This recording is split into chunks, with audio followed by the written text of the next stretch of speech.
going to look at political behavior. We're going to focus a lot on voter turnout, so voting as a main political behavior that a lot of people participate in. But we're going to start off just by taking a look at what are alternative forms of political behavior or political participation, and how do we understand those. So we like to usually divide up forms of political participation into traditional versus new forms of political participation. So traditional forms are things like voting, protesting, donating to a campaign, contacting electoral officials. Obviously, there's many more examples of that. So these are the traditional ways that people have tried to influence government by some form of political activism. But there are also new forms of political participation, things like online participation, so interactive political engagement based on the opportunity to connect over the internet. So that could be as simple as liking or sharing a Facebook post, signing a petition online, being involved in some sort of a GoFundMe campaign or whatnot as a political action. There's also new forms of political participation that are related to what we call political consumerism. So boycotting or boycotting. So boycotting meaning not buying something because of the company's stance on something or because of something they've done, or boycotting meaning supporting a specific position through what you choose to spend money on. So an example of boycotting could be, remember when Mountain Equipment Co-op got under threat because they received support from the NRA. So there was gun control issues, obviously, in the United States after Parkland. And a lot of companies that were either providing special discounts to NRA members or were receiving support from the NRA or were even just carrying guns in general. People said, I'm going to boycott this particular company until they change their ways. And so they're influencing political life through how we consume. So that's what we call political consumerism, and that's another way of political participation that's relatively new. So who participates? This is from StatsCan from 2013. You can see the two areas where people participate the most is signing a petition and then boycotting or choosing a product for ethical reasons. You can see that this goes up as you have a university education. So those with more university education tend to participate more in a variety of different ways, including voter turnout, but then also other alternative forms of participation. So we'll talk a little bit more about the link between education and voter turnout in a second. So you'll notice that people are most likely to do some of the easier forms of political participation. So, I can sign a petition, sign my name to something, doesn't take much time. I can buy something or not buy something, if I was going to plan on doing it anyway, but choose the company based on ethical reasons. But then this is probably the hardest. So participating in a demonstration or protest march, that takes a lot of time out of your schedule. It puts you at some risk. Whereas, signing a petition probably has less risk involved. So you can see this is a lower form of political participation, meaning people are participating in this way less than they would, say, signing a petition or buying things. Surprisingly, using the internet is pretty much a little bit higher, but actually quite similar to contacting newspaper or politicians, so more of a traditional means versus a new means of political participation. That's interesting finding too. And yes, it says POE 205, but I promise this was for you guys. All right, so voter turnout. So we're going to focus today on voter turnout just because it's the type of political activity that scholars have done the most research on. It's something that, ideally everybody is taking part in. Not everybody seems to have a responsibility to sign a petition or to boycott something. But, a very universal form of political participation is voter turnout. So that's largely what we're going to focus on today in terms of political behavior. All right, so voter turnout by country. We know that voter turnout can vary drastically from country to country. We are a comparative politics class, so you can see that, this chart has the U.S. highlighted because it's coming from an American site. But you can see that there's a great deal of variation in voter turnout. You might say, well, hey, why is Belgium doing so well? Compulsory voting, so they're forced to vote. That's why they have such high turnout, but not 100% turnout. So again, like we talked about dictators holding elections, take voter turnout rates with a grain of salt. There's a whole bunch of things that influence them, and who knows about the quality of records even in some cases. So again, take it with a grain of salt. We also have this myth, well, it's not entirely a myth, it's somewhat of a myth, of voter turnout decreasing over time. And in the United States especially, and in a lot of other Western democracies, yes, voter turnout has declined over time. But this is not necessarily always the case, especially in newer democracies can have very high turnout. And then there's also a suggestion that there was a huge rise in turnout in the 40s and 50s after the war. And so this is more just like a return to normal levels of participation. So again, another one of those things where take the stats with a grain of salt. All right, so why does somebody go to vote or not? So I'm going to introduce you to Anthony Downs, who was writing in, I think, in 1950 or something, really early. He wrote this economic theory of democracy, and we will revisit it at the end as well when it talks about who they vote for. But we're going to focus today on the rational calculus of voting.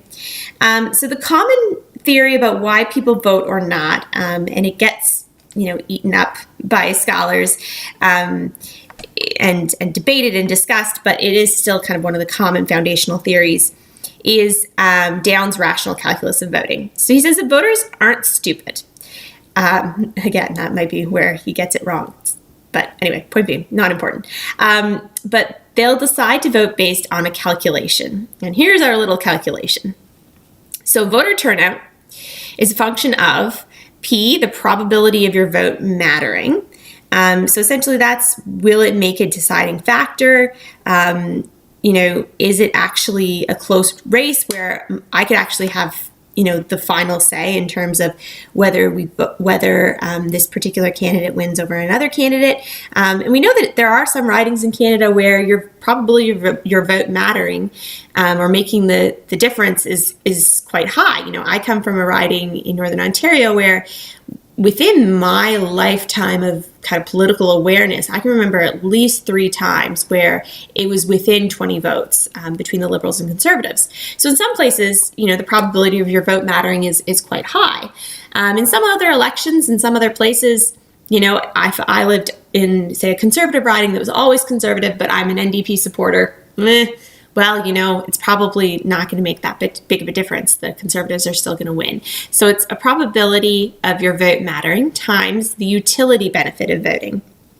So essentially that's the question, what's the utility or the benefit to me if one candidate wins over another? So an example would be, let's say I'm really passionate about a liberal home care plan that they decide that's in their platform. And at the same time, my mom really needs home care. So it's going to affect me a lot if the Liberals do win or if the Liberals don't win, because I care about this home care plan. So the benefit to me of voting might be really high in this election because home care is a huge issue. Whereas if, the major issues at play are things that I care a little bit less about, then the utility benefit might be less. So the benefit to me, so probability of vote mattering times the benefit to me minus the cost of voting. And so this doesn't mean monetary cost. Well, it can mean monetary cost because some IDs cost money to get. Transit fare to get to the polls does cost money. But largely we're talking about time and effort spent. So am I already registered to vote? Do I have to get myself registered? Do I have to think through how to get myself registered? Do I live a far way away from the polls? In which case I need to figure out how I'm going to get there, when I'm going to get there.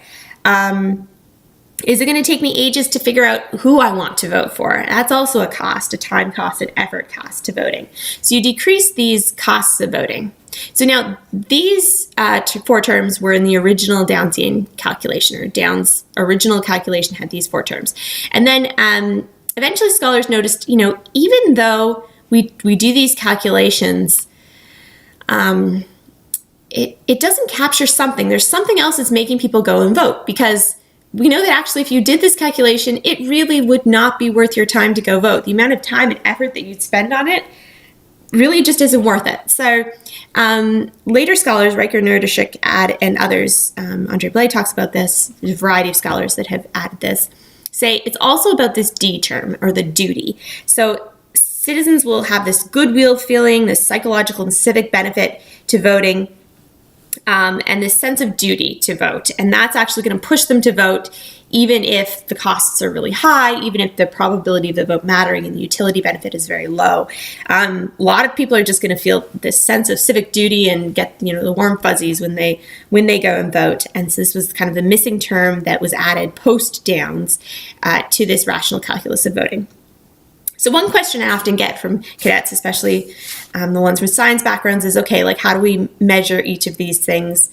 There have been attempts to do that, but this is more of a framework or a theory of how we understand whether somebody goes to vote, rather than something that we are quantifying and plugging into an equation and saying, my probability of voter turnout is this particular figure. So just before you take it too literally, it's, again, an overarching theory of the sorts of factors we need to take into consideration when we're understanding whether somebody's going to go and vote or not.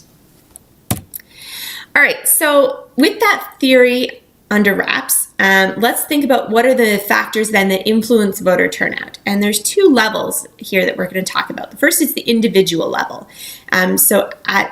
As an individual, am I going to go vote or not? And so there's some socio-demographic characteristics, community characteristics. So like if you are Indigenous or not, we won't focus on all of these, but these are just some examples of individual level characteristics. And then we'll also talk about institutional level, so things at a larger structural level, like election type, the competitiveness of the election, etc. So let's just focus on a few key ones from each individual level and institutional level. So let's start with age. So this over here from The Economist, it shows essentially the ratio of turnout, old, I like that it says old, 55 or over, registered voters over young registered voters. So where is there the biggest gaps between the two? And you can see that, the United States has a higher gap than, say, Denmark in terms of older people being more likely to be registered voters. It's also interesting, Denmark has pretty high turnout to begin with, so that could be also why the ratio is so low. Anyway, so point being, why are young people not voting? There's a variety of reasons. If we had a simple solution, I could not make a lot of money, but I could, help out all of the policymakers and practitioners who are interested in increasing youth voter turnout. So let's think of some of the reasons why. So first, it might be harder to get into the habit of voting. We know that voting is habitual. So once you've done it once, you're more likely to do it again.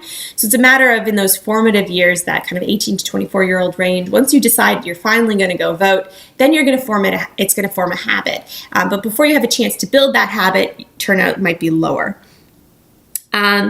Younger voters might be more mobile, they might be going to school, they might be more likely to live in apartments, so their address is changing, which means they're not getting the kind of "you vote at" card that tells them, where to go vote and stuff. So being more mobile, we know that mobility is negatively related to a probability of turning out to vote.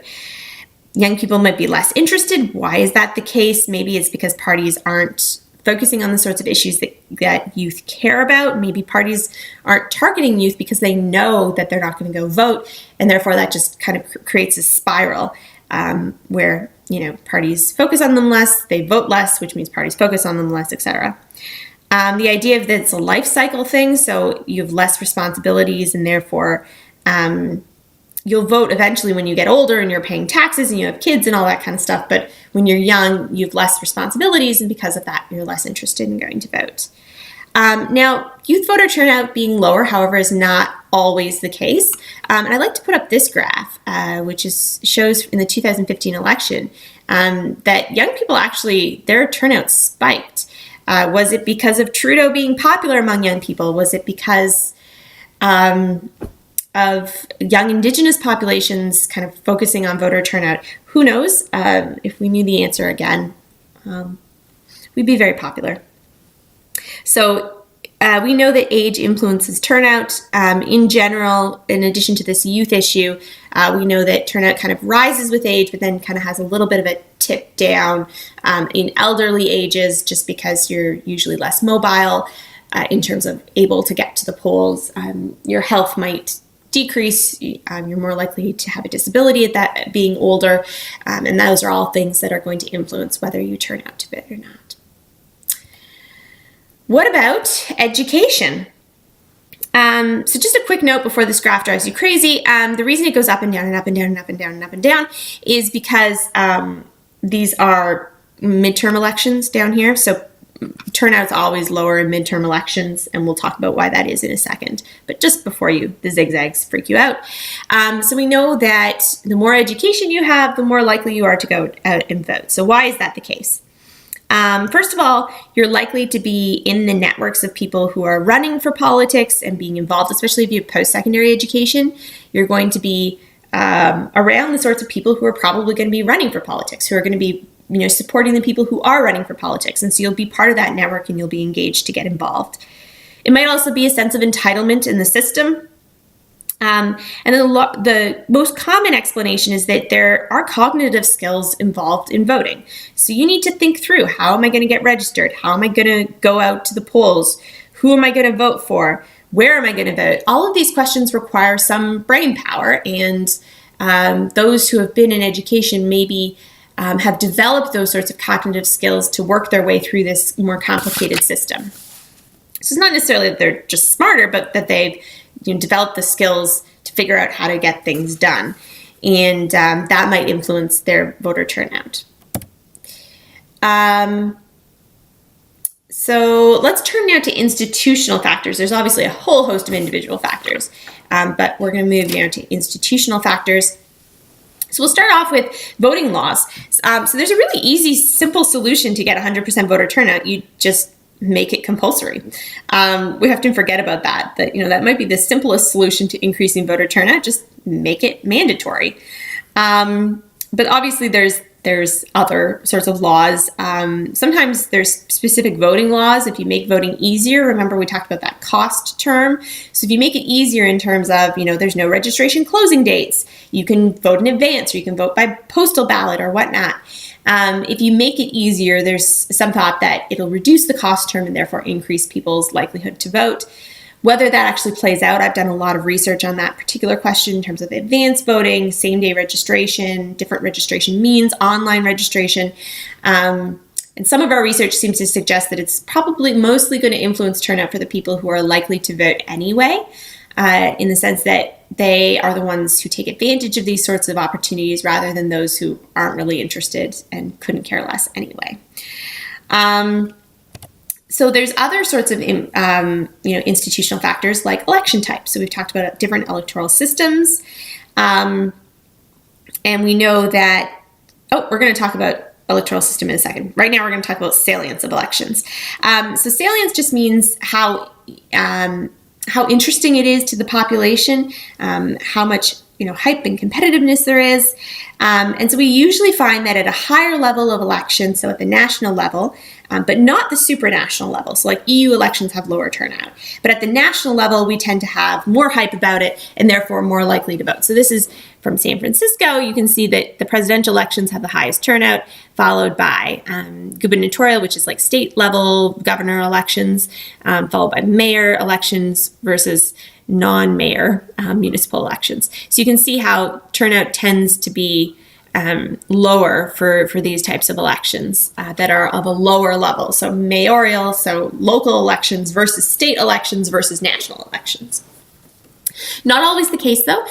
Sometimes the most salient election and most interesting to people is going to be actually municipal elections. So Wood Buffalo is Fort McMurray in Alberta, and with a lot of the local issues with the boom and bust potentially in Fort Mac, municipal politics was actually really important. So you can see how, unlike all of these other places, municipal politics had the highest turnout. So not always the case, but we tend to say that the higher the election type, except for supranational, so except for like EU elections, there tends to be higher turnout. Now let's talk about electoral systems. So first of all, I want to make it very clear that this is a crummy graph. They cherry-picked countries, and so it's a terrible, meaningless graph. But I couldn't find a better one to illustrate the fact that we tend to see higher turnout, about 5 percentage points or so, in proportional representation elections. Research is mixed on this, so depending on how you do your study, there are studies that do not have this finding, that when you have proportional representation, you have higher turnout. But in general, we tend to say that, when you feel like, regardless of who you vote for, your vote is going to count in some way, shape, or form, you're going to be more likely to go out to vote. It's also going to reduce the incentive to kind of stay home and protest, because you know that your vote might have an impact on your favorite party, regardless of whether they win or not in a proportional representation system. They could hold the balance of power. So there's less incentive to kind of stay home and protest and be like, I don't like any of them. My person's not going to win anyway. Why would I go vote? So electoral system can have an impact as well.